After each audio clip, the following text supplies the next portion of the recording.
અમદાવાદના એ મકાનનું રસોડું જ્યાં રાત્રે એકલા ઊભા રહેવામાં પણ ડર લાગે, આ મકાનમાં રહેવા આવેલા પરિવારને એવો અનુભવ થયો કે રાત્રે કોઈ ગળું દબાવી રહ્યું છે. મકાન બંધ હાલતમાં પડી રહેલું અને આખું મકાન જૂનું હતું, જર્જરિત હતું, પણ તેનું રસોડું એકદમ નવું નક્કોર બનાવવામાં આવેલું હોય તેવું હતું. અમદાવાદ પોલીસને એક બાતમી મળે છે અને રસોડામાંથી એક એવી પ્રેમ કહાની અને બીજી રીતે કહું તો એવી એક ભયાનક પ્રેમ કહાની સામે આવે છે જેણે સમગ્ર અમદાવાદ શહેરમાં ચર્ચાઓ જગાવી દીધી હતી. વિગતે વાત કરીશું ક્રાઇમ સ્ટોરીઝ બાય પ્રશાંત દયાળના આ એપિસોડમાં અમદાવાદ ક્રાઇમ બ્રાન્ચના એ કેસની, જેના પાત્રો આજે પણ તેમની જીવન કથામાં વણાઈ ગયા છે.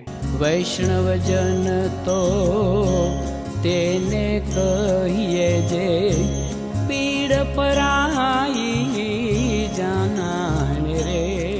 નમસ્કાર દર્શક મિત્રો, હું દર્શીલ અને આપ જોઈ રહ્યા છો ક્રાઇમ સ્ટોરીઝ બાય પ્રશાંત દયાળ. વાત એમ છે કે મૂળ બિહારનો વતની સમીર બિહારી અને તેની પત્ની રૂબી બંને બિહારમાં રહેતા હતા. બંને લગ્ન કરવા માંગતા હતા, પણ સમાજ લગ્નનો સ્વીકાર કરવા તૈયાર ન હતો. એટલે 2015માં સમીર અને રૂબી ભાગે છે અને લગ્ન કરી લે છે. પછી અલગ અલગ રાજ્યોમાં ફરે છે અને આ દરમિયાન જ્યારે કોરોના શરૂ થયો ત્યારે તેઓ ગુજરાત આવે છે. અમદાવાદના જુહાપુરા વિસ્તારમાં ફતેવાડીમાં અહેમદી રો હાઉસ નામના મકાનો આવેલા છે. ત્યાં સમીર અને રૂબી રહેવા આવે છે. સમીર કડિયાકામ જાણતો હતો એટલે તેને કડિયાકામ મળી ગયું અને તેમનું ગુજરાન ચાલતું થઈ ગયું હતું.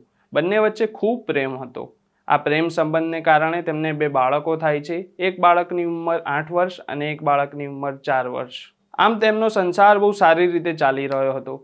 ત્યારે અચાનક જ સપ્ટેમ્બર 2024માં સમીર દેખાતો બંધ થઈ જાય છે. આસપાસના લોકો, પડોશીઓ રૂબીને પૂછતા કે સમીર ક્યાં ગયો છે, ત્યારે રૂબી એવું કહેતી હતી કે સમીર મને છોડીને જતો રહ્યો છે. ક્યારેક કહેતી સમીર કોઈકના પ્રેમમાં હતો માટે સમીરે મને છોડી દીધી. ક્યારેક એવું કહેતી કે સમીર દુબઈ જતો રહ્યો છે. પણ રૂબીનો જે વ્યવહાર હતો તે પડોશીઓ માટે શંકાસ્પદ હતો, કારણ કે જેનો પતિ હવે મળી નથી રહ્યો એ રૂબી ખુશ કેમ છે, આ મામલે કોઈને જ કશી ખબર નથી પડી રહી. પણ આ દરમિયાન ક્રાઇમ બ્રાન્ચના પોલીસ ઇન્સ્પેક્ટર S.J. જાડેજાના સ્ક્વોડને એક ઇન્ફોર્મર તરફથી બાતમી મળે છે.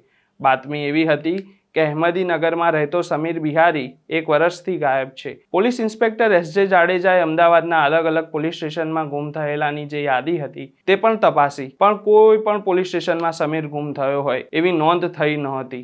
S.J. જાડેજાને અહીંયા શંકા ગઈ, કારણ કે એક બાજુ સમીરની મિસિંગ કમ્પ્લેન નથી અને રૂબીના ખુશીથી જિંદગી પસાર કરતી હતી. જેનો પતિ તેને છોડીને જતો રહ્યો છે, જેના 2 સંતાનો છે, તેવી આ સ્ત્રીને કેમ જરા પણ ફેર પડ્યો નહીં. શું ખરેખર સમીર તેને છોડીને જતો રહ્યો છે કે પછી આ કોઈ ગંભીર ઘટનાનો અણસાર છે?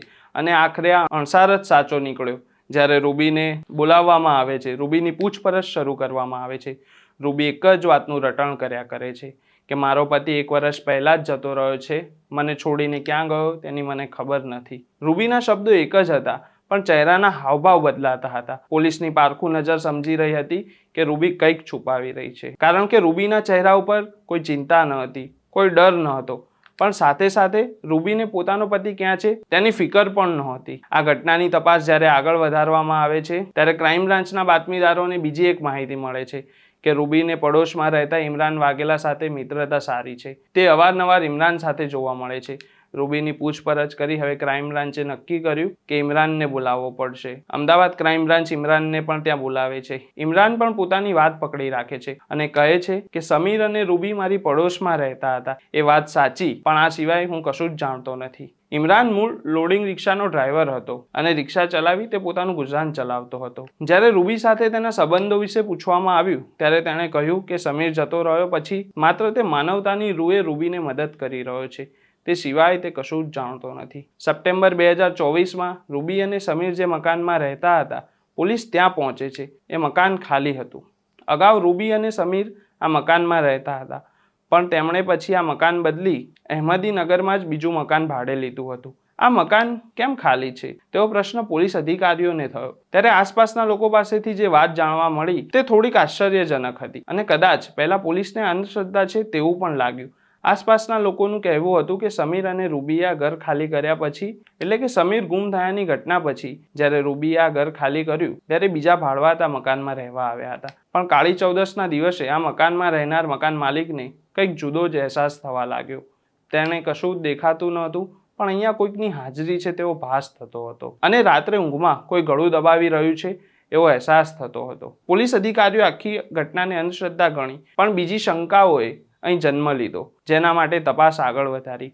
કારણ કે આ ઘર ખાલી કરવા પાછળ શું કારણ હોઈ શકે, જ્યારે રહેવાનું આ જ વિસ્તારમાં છે? તો આ પ્રશ્ન હતો. આ બંધ મકાન અહેમદી રો હાઉસ છે. એક રૂમ, એક રસોડાનું મકાન. એ મકાન બહુ જર્જરિત હાલતમાં હતું, પણ રસોડાની ટાઇલ્સ નવી લાગેલી હતી. અગાઉ હતી તેનાથી બદલાયેલી લાગી.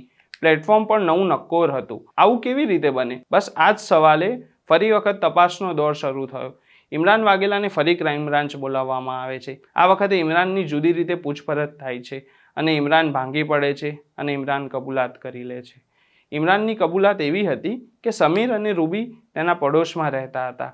તેને રૂબી સાથે મિત્રતા થઈ ગઈ અને પછી તેમની મિત્રતા પ્રેમમાં પરિણમી હતી. આ દરમિયાન ક્યારેક ક્યારેક તેવું બનતું કે સમીર રૂબીને ફટકારતો હતો, પણ ઇમરાન કંઈ બોલી શકતો નહોતો, કારણ કે ઇમરાન કાયદેસરનો તેનો કોઈ સગો થતો ન હતો. એટલે પોતાની જ પ્રેમિકાને તેનો પતિ મારે છે આ વાત તેનાથી સહન થતી નહોતી. જ્યારે એક વખત સમીર બહાર ગયો ત્યારે રૂબી અને ઇમરાન મળે છે અને નક્કી કરે છે જ્યાં સુધી સમીર આપણી સાથે છે ત્યાં સુધી આપણું સાથે રહેવું સંભવ નથી, એટલે સમીરનું મરવું અનિવાર્ય છે. રાતનો 1 વાગી રહ્યો હતો અને સમીર ઘસઘસાટ સૂઈ રહ્યો હતો ત્યારે રૂબી ઇમરાનને બોલાવે છે અને પોતાના 2 સાગરીતો સાથે મળી ઇમરાન રૂબીના ઘરે આવે છે. તે જુએ છે કે બાળકો સૂઈ રહ્યા છે અને સમીર પણ સૂઈ રહ્યો છે. ત્યારે ઇમરાન સમીરના મોઢા પર હાથ મૂકે છે અને સિફતપૂર્વક તેના ગળા પર ચાકુ ચલાવે છે. તેની મુખ્ય દોરી નસ કપાઈ જાય છે, લોહી વહે છે અને થોડીક જ વારમાં તરફડિયા મારતો સમીર કાયમ માટે રૂબી અને ઇમરાનની જિંદગીમાંથી જતો રહે છે. સમીર તો જતો રહ્યો, પણ હવે પ્રશ્ન તેની લાશનો હતો. આ લાશનો નિકાલ કેવી રીતે કરવો તેવો પ્રશ્ન આવ્યો. ત્યારે તેઓ સમીરની લાશને ચાદરમાં લપેટે છે, તેને રસોડામાં લઈ જાય છે અને પ્લેટફોર્મ નીચેની ટાઇલ્સો કાઢી ત્યાં ખાડો ખોદવામાં આવે છે અને પછી એ જ રસોડાના પ્લેટફોર્મ નીચે તેની દફન વિધિ કરી દેવામાં આવે છે. 3-4 દિવસ પછી ત્યાં આગળ નવું પ્લેટફોર્મ બનાવી દેવામાં આવે છે, નવી ટાઇલ્સો લગાડી દેવામાં આવે છે. ખબર નહીં પતિની હત્યા કર્યા પછી આમ તો રૂબીને શાંતિ મળવી જોઈતી હતી, પણ એ ઘરમાં તેને બીક લાગતી હતી, કારણ કે ત્યાં તેનો પતિ દફન છે તે વાત તે જાણતી હતી. એટલે પછી તે લોકો આ મકાન બદલી બીજા મકાનમાં રહેવા જતા રહે છે. 2 નાના બાળકો માતાને પૂછી રહ્યા હતા કે અબ્બા ક્યાં છે? ત્યારે રૂબી બાળકોને કહેતી હતી કે હવે આપણને છોડીને જતા રહ્યા છે. આ બાળકો તેનો અર્થ સમજતા નથી કે ક્યાં જતા રહ્યા છે. ઇમરાનની કબૂલાત પછી રૂબી પણ કબૂલાત કરી લે છે કે મારા પતિ વિશે કોઈ પૂછે તો હું કહેતી કે દુબઈ કમાવા ગયા છે. હકીકતમાં તેમની હત્યા કરીને રસોડામાં જ મૃતદેહ દાટી દીધો હતો. 2 મહિના સુધી ત્યાં જ રસોઈ બનાવીને મારા બાળકોને જમાડતી રહી, પછી પ્રેમી સાથે બીજે રહેવા જતી રહી હતી. ઇમરાન અને રૂબીની આ કબૂલાત પછી પોલીસ ઇન્સ્પેક્ટર S.J. જાડેજાએ તાત્કાલિક એક્ઝિક્યુટિવ મેજિસ્ટ્રેટ અને ફોરેન્સિક અધિકારીઓને જાણકારી આપી. સ્ટાફને અહેમદી રો હાઉસમાં બોલાવવામાં આવે છે. મેજિસ્ટ્રેટ અને FSLની હાજરીમાં આખો કાફલો ત્યાં દોડી આવ્યો હતો. મકાનની અંદર પ્રવેશી તેઓએ રસોડામાં જે સમીરની લાશ દટાયેલી હતી તેનું પ્લેટફોર્મ તોડી તેની ટાઇલ્સો ઉખેડવાનું શરૂ કર્યું. જેમ જેમ ખાડો ખોદાતો હતો તેમ તેમ વાસ આવવા લાગી હતી.